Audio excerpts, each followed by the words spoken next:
최신 뉴스, 시민권 조직을 깨워라. 소환조사에서 2019년 10월 24일 전공 순 교수님의 구속영장이 발부되었습니다. 저는 그날 서초동 검찰청 앞 촛불문화제에 있었습니다. 개극본 이 주최한 촛불문화제에 참석하러 가니까 많은 분들이 제게 물어 보십니다.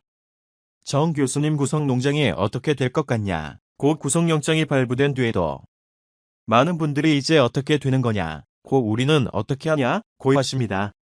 우리는 어떻게 해야 하는가?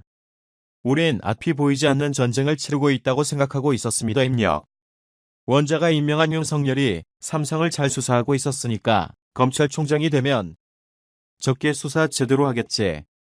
국회에서 난리 깽까닥 쳤던 자유, 한국상 의원들 소환조사에서 제대로 법대로 수사하기 건의했습니다. 그런데 그 검찰총장이 검찰개혁의 가장 큰 걸림돌이 되어서 모든 걸 강요할지 아무도 몰랐습니다. 그리고 그걸 언론이 볼 줄도 몰랐어요. 중국 법무부 장관이 사퇴 줄 아무도 몰랐고 전경 신 교수님께서 뇌종양 뇌경색 환장을 받으셨는데도 불구하고 부속될지 몰랐습니다. 두려운 감정은 이 모른다는 사실에서 옵니다. 모른다는 건 무서운 거예요. 그런데 지금 잠깐만 진정하고 생각해보세요. 우리는 이제 다 알았습니다. 검찰개혁의 필요성을 모두들 가슴 사무치게 다 알고 있습니다. 이 모든 사태를 도왔던 언론이 유튜버 한 명보다도 신뢰할 수 없다는 걸. 그리고 검찰이 하는 조직이 언론과 힘을 합쳐 선택적으로 정보를 공개했고 우리가 수십 년간 믿어왔던 뉴스들이 이런 허점이 있었다는 걸 알았습니다. 검찰개혁과 언론개혁이라는 게 일단 화두로 던졌는데 우리는 누가 적이고 누가 아군인지 잘 몰랐어요. 그런데 이제는 최소한 저 누군지 분명하게 알고 있습니다. 적을 알고 있으면 어떻게 싸워야 하는지 전략을 짤 수 있습니다. 두려움은 사라지고 그 자리에 투시가 채워줍니다. 지금부터 필승전력 알려드릴게요. 오늘 나경원의 대표가 국회에서 긴급 전문가 간담회를 열었습니다. 유튜브에 자꾸 노란 딱지가 붙는다. 고 국회의원 3명이 모여서 퍼포먼스를 했어요. 무려 국회의원 3명이 모여서 긴급 간담회를 열었습니다. 국회에서 기자들이 모여서 기사 수십 개가 나왔습니다. 지금 이 타이밍에 왜 그랬을까? 지금 자기들이 원하던 배로 됐으니까 승리를 자축하고 지지자들 결집을 위해서 이거 우리가 일원의 승리라고 홍보해야 하는 타이밍입니다. 자유. 한국당 입장에서 생각해봅시다. 오늘 그렇게 비판하고 싫어했던 전 법무부 장관 부인께서 구속됐으니 이제 죽 전 장관을 공격해야 합니다. 공식 논평에서는 이제 죽을 수사해야 한다고 말이 있어요. 그런데 왜 원내대표의 색 원내대 큐께서는 유튜브 도란딱지 퍼포먼스를 오늘 꼭 하셔야 했을까요? 유튜브에 본인들밖에 모르는 정보를 왜 i5 항상 의원들이 다 알고 있을까? 이상하지 않아요. 유분 오랑딱지를 왜 이 시점에 해결하려는 퍼포먼스를 했을까? 이분들은 이 간담회에서 꼭 집어서 오빠 유튜브 노란딱지 문제를 거론 합니다. 그리고 유튜브 노란딱지는 공정 버렸고 위반이라며 공정위에 신고합니다. 왜 하필 오늘이어야 했을까? 여당과 정부를 공격하기에 딱 좋은 타이밍에 왜 나경원 대표는 뜬금없이 유튜브를 공정위에 신고했을까? 이 바닥에 우연은 없습니다. 나경원 백회가 이 간담회 이후에 했던 발언을 들어보면 이해가 갑니다.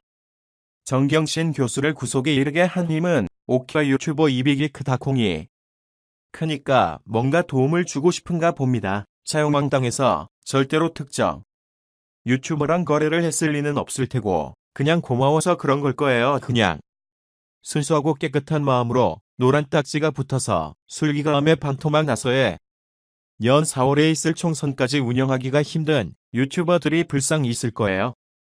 그래서 착한 마음으로 유튜버를 위해서 이상한 타이밍에 마치 보상처럼 볼 수도 있는데 순수한 신분이 라서 이렇게 도움을 주려고 한 걸 거예요. 여기서 여러분께 중요한 이야기를 해드릴게요. 유튜브는 좌파 우파를 구별하거나 차별하지 못합니다. 왜냐? 아무도 그 차이점을 알 수 없으니까요. 유튜브는 광고 플랫폼이기 때문에 철저하게 광고주가 좋아할 만한 영상에 광고를 많이 달아주는 겁니다. 많은 사람이 응원하고 좋아하고 칭찬하는 영상이 광고주가 복귀에 좋은 영상입니다. 이번 주에 노란 딱지에 대한 기사가 많이 나왔어요. 고향인 일수에서 시작한 갓장스 댓글놀이가 노란 딱지와 상관없다는데 그 말이 맞습니다. 노란 딱지와 갓장스 댓글놀이의 직접적인 관계는 모릅니다. 광고주가 어떤 이유로 영상에 광고를 주지 않는지 구글로 물어보지 않으니까요.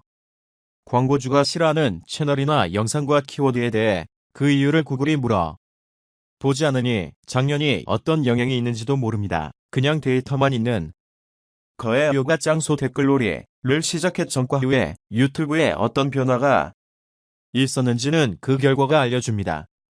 데이터는 거짓말을 하지 않습니다. 하지만 그 변화는 정치적으로 이해할 수 있는 영역이 아닙니다. 저는 자극적이고 혐오스러운 가짜뉴스를 사라지게 할 방법만 제시했습니다. 이 일법은 당연히 편이 갈리면 양쪽에서 할 수 있는 겁니다.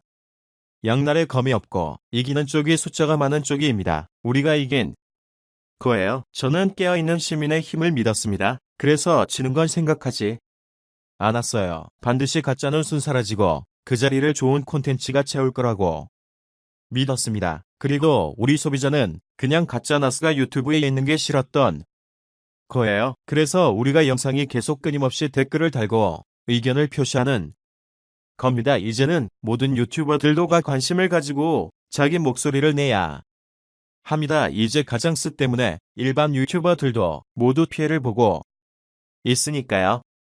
투다 한 명이 언론사와 맞짱 뜨는 시대입니다. 각자는 술을 만들면 가차없이 시청률이 떨어지고 비판으로 박살나는 언론개혁 유튜브로 이미 시작됐습니다. 아무리 검사고 판사 고기 잡아 돈 많고 권력 많아도 우리는 개혁을 만들어낸 전 우주적으로 가장 강인한 시민들입니다. 그리고 우리 돈도 많아요. 우리는 상식적인 세상을 원합니다. 우리 하나하나가 글을 쓰고 댓글을 달고 집단 지성으로 움직이고 집회를 나가고 초코를 들고 온 지옥 행동했기 때문에 유튜브의 갓장스가 돈을 못 번 환경이 만들어진 겁니다. 만약에 7개의 댓글을 달 수 있었으면 방송형 벌써 다 망했습니다. 우리가 바꿀 수 있는 첫 번째 언론 환경이 유튜브입니다.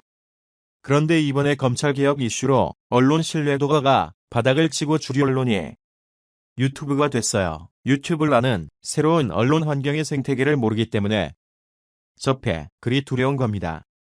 그들도 모르는 것은 두렵기 때문에 이것저것 다 해보는 거예요. 검찰과 언론, 법원까지 도박, 그들의 갱산에 의해 철저하게 움직였는데 이 유튜브를 아는 언론 환경은 변수가 너무 많아서 예측이 불가능합니다. 우리는 더 많고 더 젊고 더 강합니다. 위 두 생태계를 바꿀 수 있을 정도로 우리는 행동하는 시민입니다. 생각해봐요. 후 K-1이라는 대단한 권력자들이 유튜브 노란 딱지 긴급간 다음에 시기나 여러 없다는 거 두려운 겁니다. 쫀 거예요. 표창장 주는 것도 아닌데 이런 걸 이렇게 거창하게 할 이유가 1도 없습니다. 이 유튜브 채널 하나하나가 언론 사랑 맞짱 뜨고 촛불 집회를 만들고 가짜는 수를 사라지게 만들고 있기 때문에 위기감을 느낀 겁니다. 이게 약점인 거예요. 유튜브는 우리 겁니다. 우리가 원하는 세상을 댓글 정도로 표현할 수 있고 좋아요 하나로 표현할 수 있습니다. 표현할 수 있다는 건 상당히 큰 힘입니다. 그리고 우리 하나하나의 소중한 표현이 보여서 큰 전쟁에서 이길 수 있습니다.